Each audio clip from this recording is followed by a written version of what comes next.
বিশেষ সাধারণ সভা হয়তো ভবিষ্যতে করতে হবে। আরো কিছু আমাদের বিষয় আছে যেগুলো এখনকার সাথে তাল মিলিয়ে করা সম্ভব না, সেই বিষয়গুলি কিন্তু আমাদের টাইম টু টাইম আমাদের বিশেষ সাধারণ সভার মাধ্যমে করতে হবে। আজকে যে উদ্দেশ্যে আমরা 3টা এজেন্ডা দিয়েছি, সেই এজেন্ডা 3টা আমাদের সাধারণ সম্পাদক আপনাদের সাথে উপস্থাপন করবেন। সেই এজেন্ডা 3টাতে এখন আমাদের যে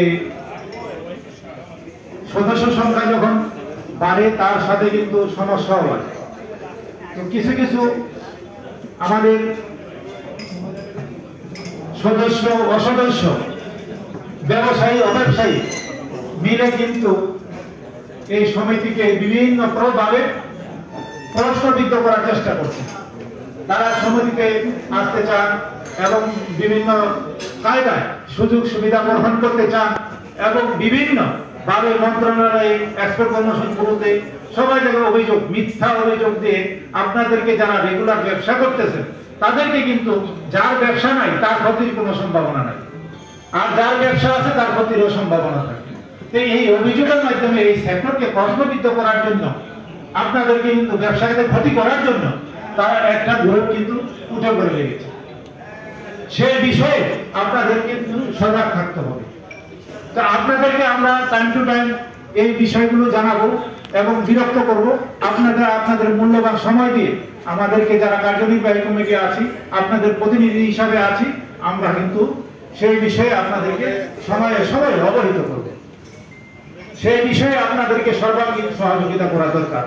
যে সময়টা দিবেন সেই সময়টা কিন্তু ব্যবসার অংশ, সেই অংশটা হিসাবে আপনারা কিন্তু এই সময়গুলো আপনাদেরকে দিতে হবে। না তো আপনারা যারা ব্যবসা করতেছেন, কেউ দীর্ঘদিন যাবত করতেছেন, কেউ নতুন আসতেছেন, কেউ নতুন আসবেন, সবাই কিন্তু ক্ষতিগ্রস্ত হবে। আমাদের লক্ষ্য উদ্দেশ্য, এখানে যারা কার্যনির্বাহী কমিটিতে আছে তারা কিন্তু এখানে ভলেন্টারি সার্ভিস, তারা কিন্তু এখানে কেউ সুযোগ সুবিধা বাটা প্রাপ্ত হন না। সবাই কিন্তু এখানে যিনি ব্যবসা করেন তিনি আবার এখানে সময় নেন। এই সময়ে সময়ে আবার এই কমিটিরও যারা আজকে পদে আছেন, আগামীকালটা যারা থাকবে না, এরপরে আবার হয়তো নতুন কারো আসবে। এটা কিন্তু পরিবর্তন আসবে। আজকে যারা এই সমিতি পরিচালনা করছেন, আপনাদেরকে সেবা দিচ্ছেন, তারা কিন্তু আগামীতে আবার আপনাদের সেবার জন্য আপনাদেরকে টেনে আনবে নেতৃত্ব দেওয়ার জন্য। সেই নেতৃত্ব দেওয়ার জন্য নেতৃত্ব কিন্তু একদিনে শেখা হয় না। এটা যারা আপনারা নেতৃত্ব দিতে ভবিষ্যতে চান তারা কিন্তু এই আমাদের সাথে কাজ করতে হবে, বর্তমান কমিটির সাথে কাজ করতে হবে, পরবর্তী কমিটির সাথে কাজ করতে হবে। আপনাদেরও শিখতে হবে, একদিনে তো শিখা হয় না। ব্যবসাটাও একদিনে কাউ শিখতে আমরা পাই নাই। আমরা যুগে যুগে পরিশ্রম করে কিন্তু আমরা এই ব্যবসাটাকে শিখেছি এবং ব্যবসাটা করছি। আপনারাও যারা আসতেছেন, যারা আসবেন, তারাও কিন্তু ভবিষ্যতে নেতৃত্ব দিবেন। কিন্তু নেতৃত্বটা দিতে হবে একটা শালীনতার মধ্যে, একটা ডিসিপ্লিনের মধ্যে। যদি ডিসিপ্লিন না থাকে তাহলে কিন্তু সেটা সভ্যতার অর্থ হয় না। তো আপনারা যারা ব্যবসায়ী, রপ্তানিকারক, তারা কিন্তু সেই ধারাবাহিকতা, একজন রপ্তানিকারক তার আচরণ, চাল চলন, কথাবার্তা সেটা কিন্তু হতে হবে রপ্তানিকারকের মতোই। তো কাজেই এই সব কিছু যারা এখন এই সমিতিকে প্রশ্নবিদ্ধ করতে চায় তারা কিন্তু কোনো ডিসিপ্লিনে নাই। একটা সমিতি কিভাবে চলবে তার কিন্তু একটা এই মেমোরেন্ডাম আছে, কিভাবে চলবে এটা কিন্তু ইচ্ছা করলে কার্যনির্বাহী কমিটির ইচ্ছা চলবে। বাণিজ্য সংগঠন নীতিমালা আছে, এই যে যারা আপনারা নেতৃত্ব দিচ্ছেন যান ভবিষ্যতে তারা এগুলো আপনাদের জানতে হবে।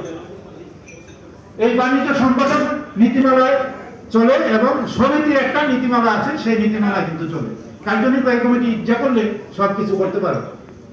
তো কাজেই আপনারা যারা যার যার দরকার, আমরা দীর্ঘদিন যাবত সেবা দিয়ে আসছি, আপনারা যে সেবা যদি আরো অতিরিক্ত যা জানার থাকে আমাদের সাথে যোগাযোগ করবেন।